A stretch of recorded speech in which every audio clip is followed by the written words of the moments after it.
Good morning students. Class 6 Hindi grammar chapter number 15 chapter name विराम चिन्ह page number 77 start करेंगे। विराम का अर्थ होता है ठहरना या रुकना, ठीक है, स्टे। जब हम कुछ बोलते हैं या पढ़ते हैं तो अपनी बात को स्पष्ट करने के लिए ज़रूरत के अनुसार बीच बीच में रुकते हैं। इस रुकने की स्थिति को विराम कहते हैं, ठीक है। भाषा के लिखित रूप में विराम देने के लिए जिन चिन्हों का प्रयोग किया जाता है उन्हें विराम चिन्ह कहते हैं।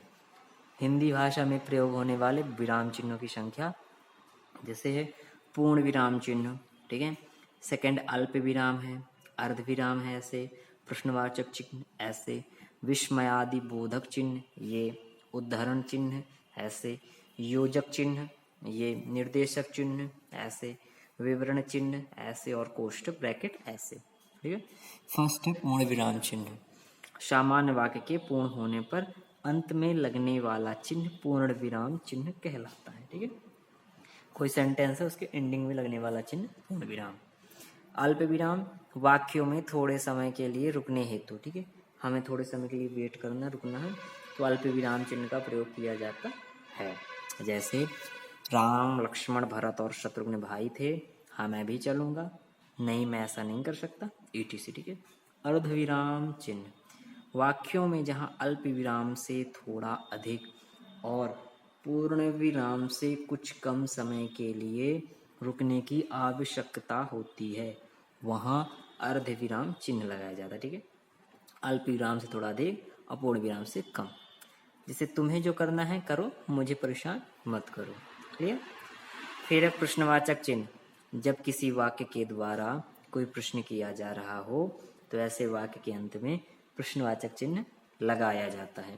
तुम कहाँ जा रहे हो, तुम्हारे भाई का क्या नाम है, तुमने आज क्या खाया, तुम्हारी परीक्षाएं कब आरंभ होंगी, है ना। फिर है विस्मय बोधक चिन्ह।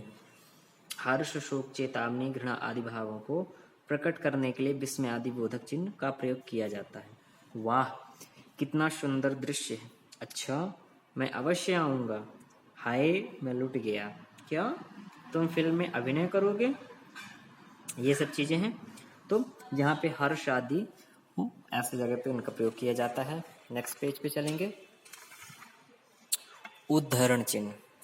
उद्धरण चिन्ह टू टाइप्स के होते हैं, इकहरा उद्धरण चिन्ह, सिंगल, दोहरा उद्धरण जिसमें डबल, ठीक है।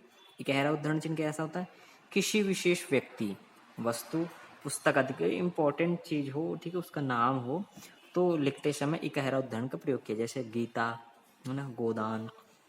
दोहरा उद्धरण चिन्ह जब हम किसी व्यक्ति के कथन को ज्यों का त्यों लिखते हैं, ठीक है, किसी के हम कथन को, सो दोहरे उद्धरण चिन्ह का प्रयोग करते हैं। सुभाष चंद्र बोस ने कहा था तुम मुझे खून दो मैं तुम्हें आज़ादी दूंगा। माँ ने कहा था यदि तुम परीक्षा में अच्छे अंक लाओगे तो तुम्हें साइकिल लेकर के देंगे, ठीक, एग्जाम्पल थे। योजक चिन्ह, योजक का प्रयोग दो शब्दों को जोड़ने और तुलना करने के लिए किया जाता है, जैसे माता पिता, भाई बहन, दिन रात, पाप पुण्य। निर्देशक चिन्ह किसी कथन के आरंभ में उदाहरण या जैसे के बाद तथा विषय संबंधी हर शीर्षक के बाद निर्देशक चिन्ह लगाया जाता है। अध्यापिका भारत की राजधानी कहाँ है, यश भारत की राजधानी दिल्ली में है। विवरण चिन्ह किसी विषय को समझाने या कोई सूची देने के लिए हम विवरण चिन्हों का प्रयोग करते हैं। जैसे वाक्य के 3 भेद होते हैं, विवरण, कर्तृवाद, कर्म और भाव। एग्जाम्पल्स वे है ना, कोष्ठक ब्रैकेट किसी कथन को स्पष्ट करने के लिए अथवा कठिन शब्दों को अर्थ बताने के लिए कोष्ठक चिन्ह का प्रयोग किया जाता है। प्रातः जल्दी उठकर सैर को जाना चाहिए, सैर में घूमने। प्रकृति और मनुष्य का संबंध प्राचीन पुराने समय से है। तो हमने बच्चों क्या सीखा, भाषा के लिखित रूप में विशेष स्थानों पर रुकने का संकेत करने वाले चिन्ह विराम चिन्ह कहलाते हैं। सामान्य वाक्य के अंत में पूर्ण विराम चिन्ह लगाया जाता है। किसी विषय को समझाने या कोई सूची देने के लिए विवरण चिन्ह का प्रयोग किया जाता है। सो यहीं पर आपके चैप्टर पार्ट 1 क्लियर हुआ। Thank you students. कुछ इसके आगे जैसे एक्सरसाइजेस हैं उससे हम रीड करेंगे। अल्प विराम का प्रयोग कब किया जाता है, तो थोड़े समय रुकने के लिए, ठीक है। निम्न वाक्यों में शुद्ध वाक्य है क्या कहा, वे बीए पास है। ठीक, तो ये जो चीज लगी हैं, जैसे ये भी है, ठीक है, ये भी सही है। फिर विराम का शाब्दिक अर्थ लिखिए। विराम का शाब्दिक अर्थ क्या है, तो भी हमने पढ़ा था स्टार्टिंग पे कि विराम का अर्थ होता है ठहरना या रुकना। ठीक है, जब हम बोलते पढ़ते हैं अपनी बात को स्पष्ट करने की जरूरत, बीच बीच में रुकते हैं, इस रुकने की स्थिति को ही विराम कहते हैं। फिर है विराम चिन्हों का प्रयोग क्यों किया जाता है, तो विराम चिन्हों का प्रयोग किया जाता है कि भाषा के लिखित रूप में, ठीक है, दिया जाता है जिससे वाक्य अत्यधिक और स्पष्ट हो सके। पूर्ण विराम किसे कहते हैं, सामान्य वाक्य के पूर्ण होने पर अंत में लगने वाला चिन्ह पूर्ण विराम चिन्ह कहलाता है। ठीक है, फिर है प्रश्नवाचक चिन्ह का प्रयोग कहाँ किया जाता है, प्रश्नवाचक। तो प्रश्नवाचक जब किसी वाक्य के द्वारा कोई प्रश्न किया जा रहा हो तो ऐसे वाक्य के अंत में प्रश्नवाचक चिन्ह लगाया जाता है। ठीक है, योजक किसे कहते हैं, तो इस पेज पे चले गए, योजक। योजक का प्रयोग दो शब्दों को जोड़ने और तुलना करने के लिए किया जाता है। फिर है इकहारा उद्धरण और दोहरा। तो इकहारा उद्धरण किसी विशेष व्यक्ति, वस्तु, पुस्तक आदि का नाम लिखते समय प्रायः इकहारा उद्धरण चिन्ह का प्रयोग किया जाता है। ठीक है, और दोहरा जब हम किसी व्यक्ति के कथन को ज्यों का त्यों लिखते हैं। ठीक है, तो वहां पर दोहरा।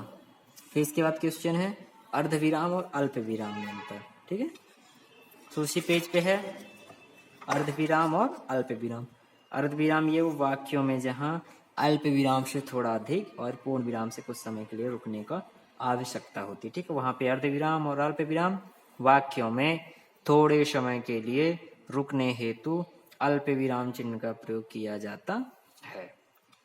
ठीक है, सो ये चीजें हो गई। विस्मयादि बोधक चिन्ह किसे कहते हैं, विस्मयादि बोधक तो हर्ष, शोक, चेतावनी, घृणा आदि भावों को प्रकट करने के लिए विस्मयादि बोधक चिन्हों का प्रयोग किया जाता है। ठीक है, इसके बाद है फिलअप में विराम चिन्हों के नाम निम्नलिखित लिखकर वाक्य में प्रयोग करना है। पूर्ण विराम चिन्ह, जैसे ये पूर्ण विराम चिन्ह। शेर जंगल में है, विवरण चिन्ह। वाक्य के तीन भेद हैं, कर्तृवाचक, कर्मवाचक और भाववाचक। प्रश्नवाचक तुम कहाँ जा रहे हो, विस्मयादि बोधक अच्छा मैं अवश्य आऊंगा। अर्धविराम उसने बहुत मेहनत की, सॉरी नॉट अर्धविराम, विवरण चिन्ह। ठीक है, विवरण चिन्ह उसने बहुत मेहनत की और वह जरूर सफल होगा। ठीक है, इसके बाद नीचे था विराम चिन्ह लगा करके हमें सेंटेंस कंप्लीट करना। जैसे मैंने प्रेमचंद द्वारा लिखित गोदान, ठीक है, पढ़ा, गोदान में हम ऊपर लगा देंगे इकहरा उद्धरण चिन्ह, वाह। फिर यहाँ पे लगा देंगे प्रश्न विस्मयादि, तुम पास हो गए और पूर्ण विराम। स्वर के भेद, ह्रस्व, और यहाँ पर लगा देंगे क्या, विवरण चिन्ह, ह्रस्व और दीर्घ। राहुल और निशा भाई बहन, यहाँ पर लगा देंगे बीच पे योजक चिन्ह। नेक्स्ट पेज पे चलेंगे। गांधी जी ने कहा अहिंसा परमो धर्म। ठीक है, अहिंसा परमो धर्म एक दोहरा लगा देंगे। तुम कहाँ जा रहे हो, प्रश्नवाचक लगा देंगे, चलो मैं तुम्हें एक कहानी सुनाता हूँ। ठीक है, प्रश्नवाचक। रामधारी सिंह दिनकर में इकहरा लगा देंगे, उद्धरण चिन्ह। मैंने बाजार सेव और संतरे यहाँ पे लगा देंगे योजक चिन्ह। ठीक है, नीचे डैश भी लगाते हैं, सेव, संतरे और चीकू।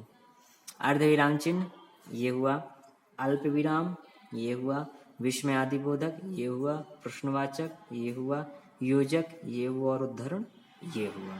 ठीक है, फिर कुछ हैं जैसे निर्देश देने के लिए, निर्देश देने के लिए निर्देशक चिन्ह, कुछ देर रुकने के लिए अल्प विराम, हर्ष व्यक्त करने के लिए विस्मय सूचक चिन्ह, किसी कथन को ज्योतों के लिए उदाहरण चिन्ह, अल्प विराम से अधिक और पूर्ण विराम से अर्ध विराम। ठीक है, सो आपका यहीं पे चैप्टर कंप्लीट हुआ। Thank you students.